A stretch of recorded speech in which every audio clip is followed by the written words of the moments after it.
Welcome to the Presence Project. The Presence Project is simple, repeatable tools, ancient Christian contemplative practices, modern brain science. This is episode 56. I'm your host, Summer Joy Gross.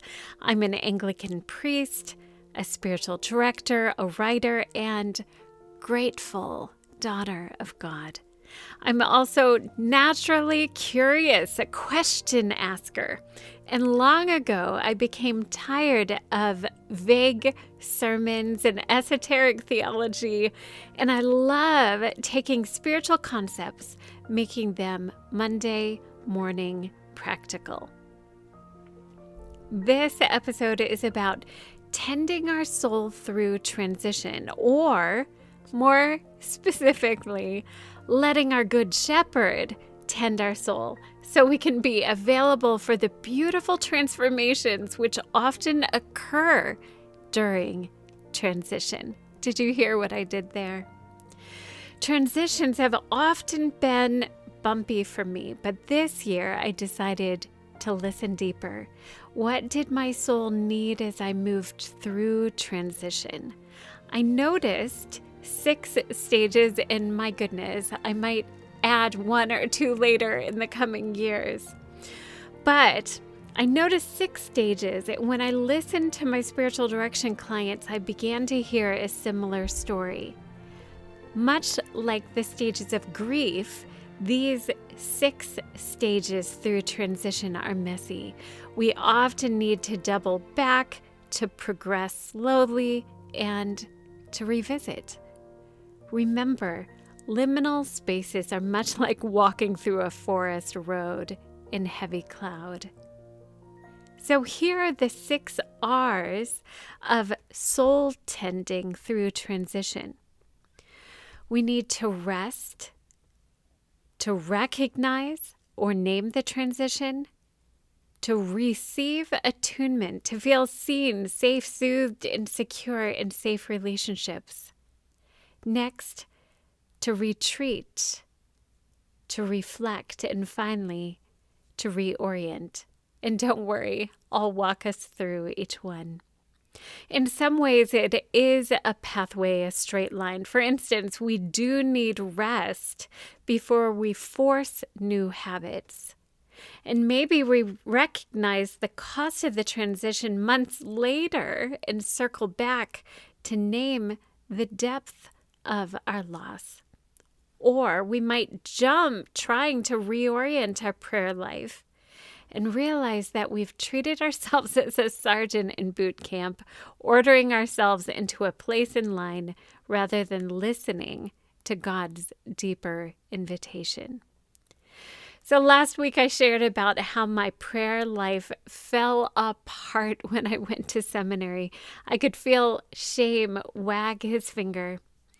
But when I shared my disorientation with my spiritual director, Kathy, she gave me a whole different view of our prayer life during transition. Summer, she said, instead of being disoriented by the lack of a prayer life during transition, I wonder if you can see it as a spacious place. As the process is interrupted, we can pay attention to the person. Transition gives God an opportunity to transform us, to redirect us. And the quiet gives us time to listen deeper. So whenever we click out of autopilot, we become open to change. So this week, let's get Monday morning practical as we tend our soul or invite God, position our souls before the Lord to tend to us during transition. Number 1, rest. At its very basic, transition means loss is tugging at the hem of our shirt, trying to get our attention. Sometimes, as in a death, a job loss, empty nest, or a move, it means complete disorientation, a loss of identity, and fear that we'll ever find new connection and fulfillment.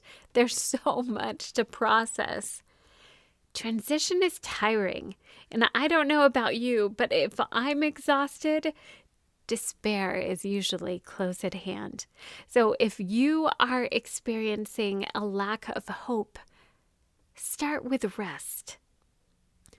Why is transition so tiring? Let's think practically about the new funnels we're trying to force our brains through. Transitions require constant new neural pathways. For instance, a new job means a new corporate DNA, new relationships, new software, new schedule, new agenda. We go home from our first day exhausted after just sitting in orientation and don't realize how much our minds have been laboring just by taking it all in. Next, let's think about moving. A move means new roads, new doctors, new neighbors, an unknown community. The people and places which used to nourish us are no longer available.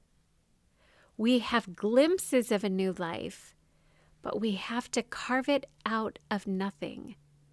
Tell me that's not exhausting. Transition almost inevitably means moving through loss, even when leaving something good to go to something good. Change and loss are usually linked.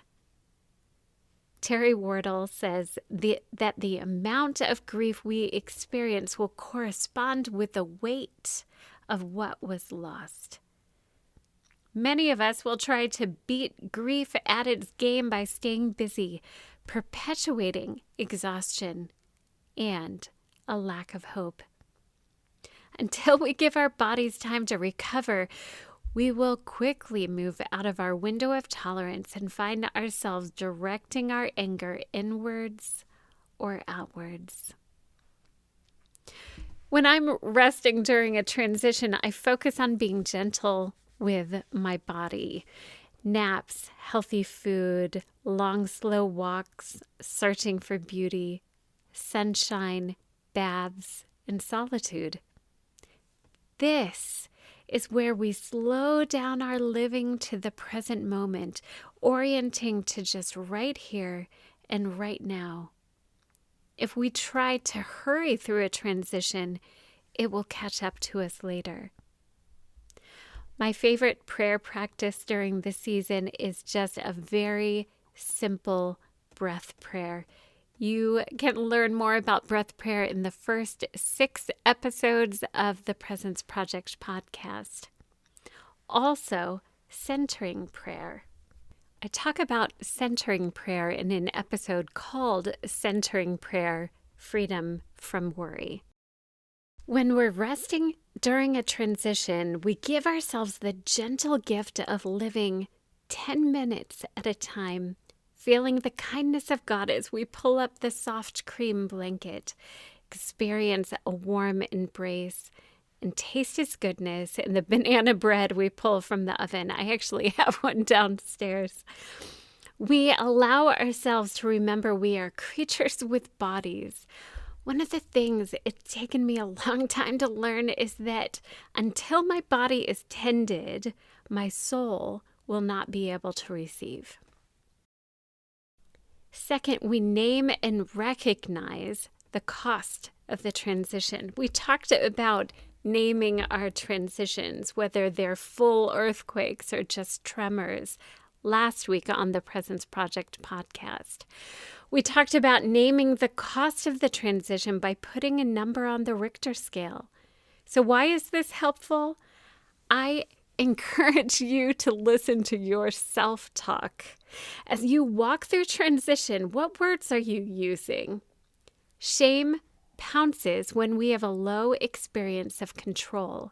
We may compare ourselves to others' journeys. We may score ourselves on how we handle grief.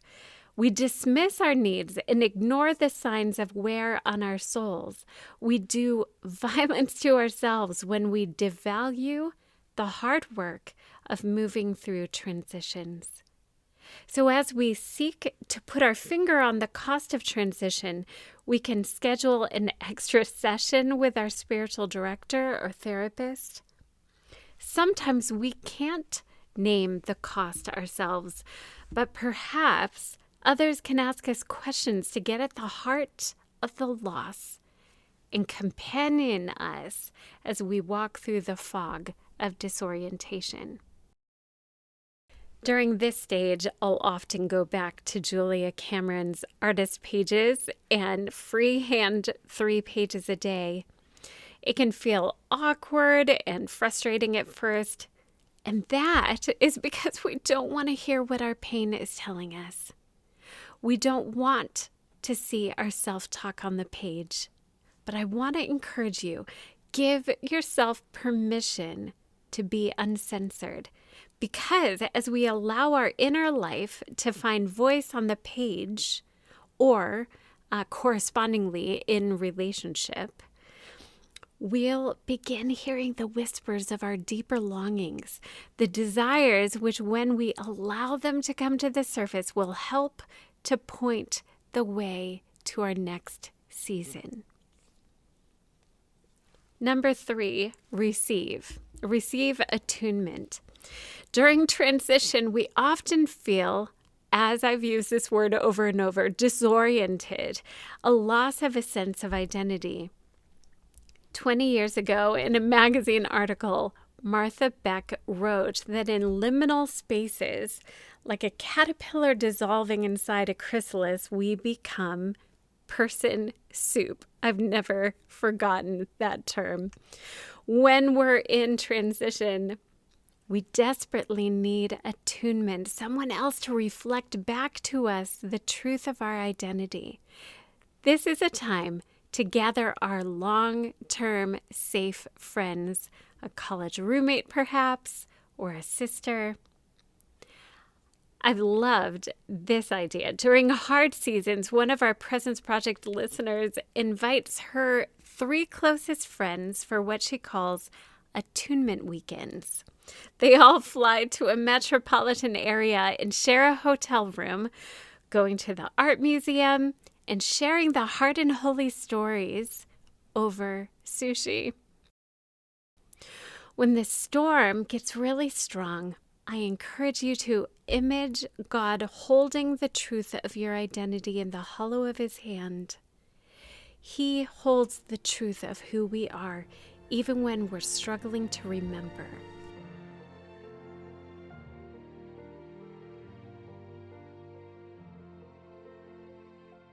Number 4, retreat.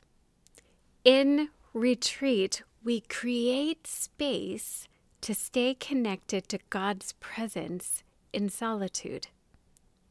During transition, if I don't retreat, listening to God's voice, his "Come away with me, my beloved," I will get stuck in a shallow life consumed with comfort.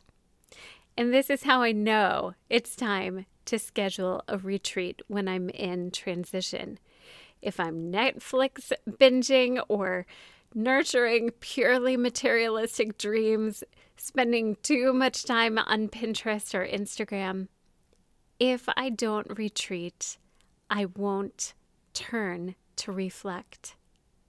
Retreat reminds us to refocus our attention on the one who calls us to true life.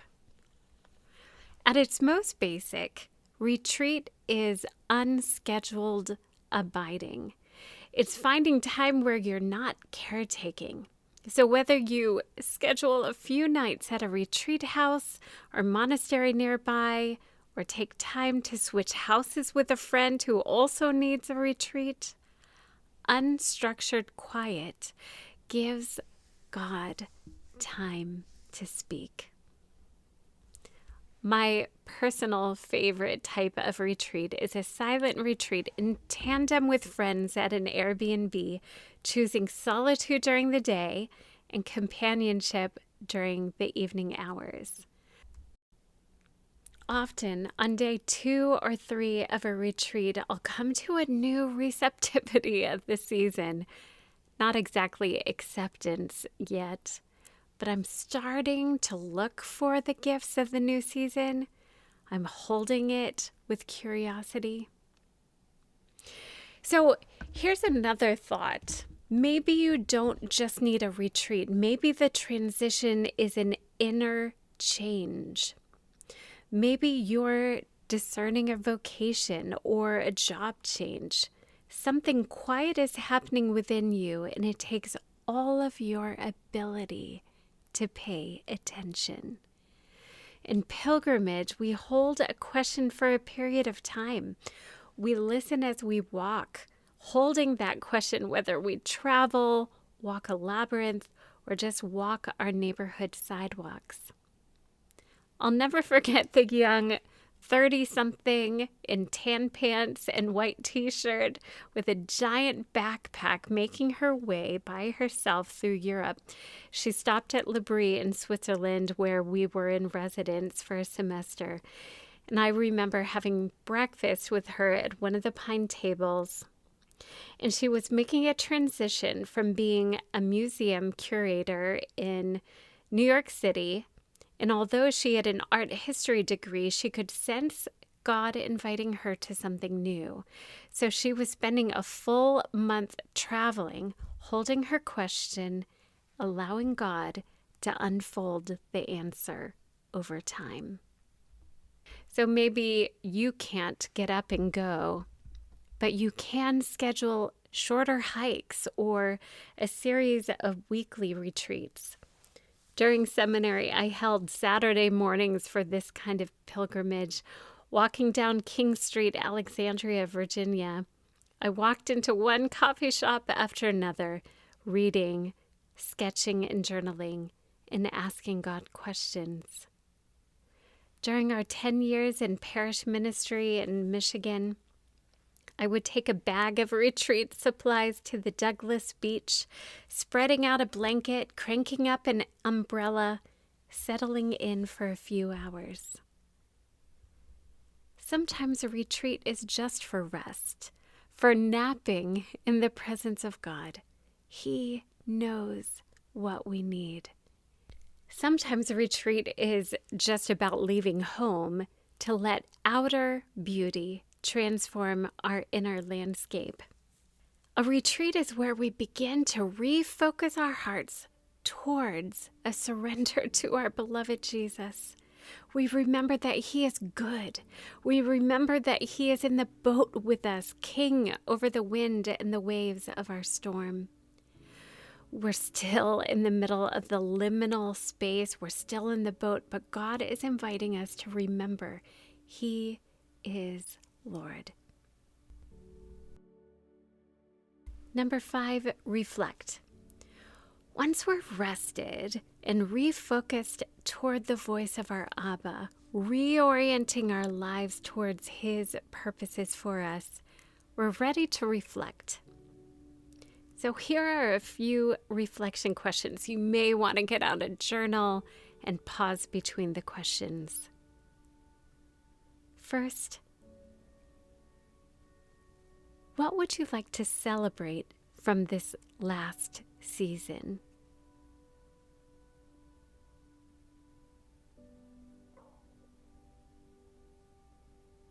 Second, what are you lamenting now?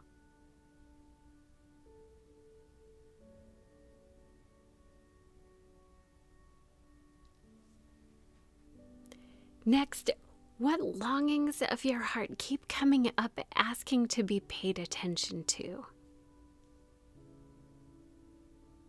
I invite you to pay attention to the quiet longings as well as the loud ones, the surface longings as well as the deep aches.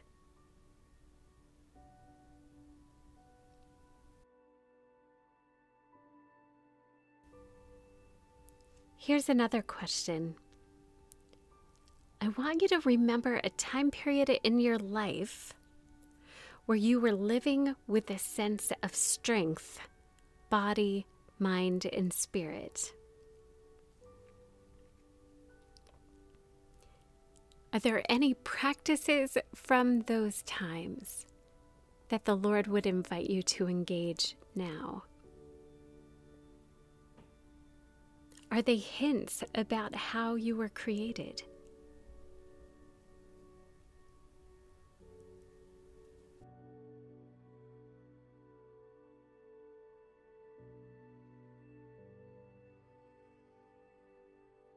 Another question: what has consumed your time, money, and energy, crowding you from saying daily yeses to God? Is there a fast God would invite you to engage in?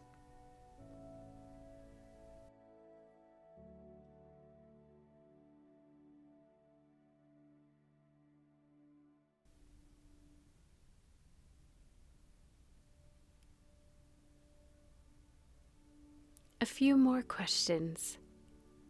What are you desiring from God?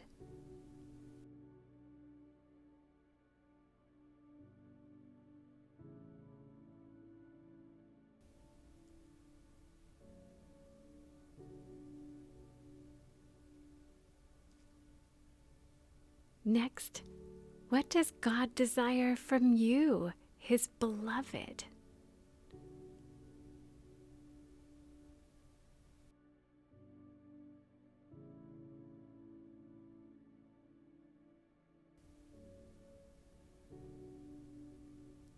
What invitations does He have for you?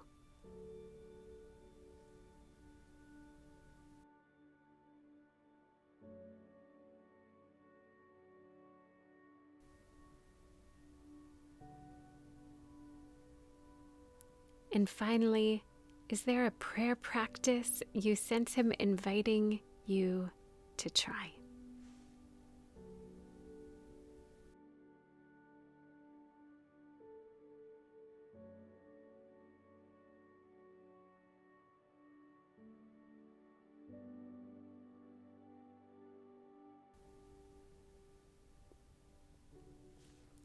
Number 6 is reorient. In this stage, we begin to re-establish a prayer routine. We start small, just one invitation at a time. Next week, we'll have an entire podcast episode on this stage, and again, we'll get uber practical, talking about a simple, gentle way to build a night or morning routine, as well as the brain science of habit structures. So thank you so much, friend. What a joy it is to do this work together. And again, you don't have to do it alone. We do hard things best with other people doing hard things. All of our Table of the Beloved retreats this fall and winter will correspond with the podcast episodes, giving us a chance to sit at the table together in person. So together we'll reflect and move closer to Jesus. I invite you to join the Table of the Beloved tier at patreon.com/thepresenceproject, and you will learn so much from the wise and authentic women who are sitting around the table with you. And now, friends, may you know today that you are being held in the hollow of God's hand.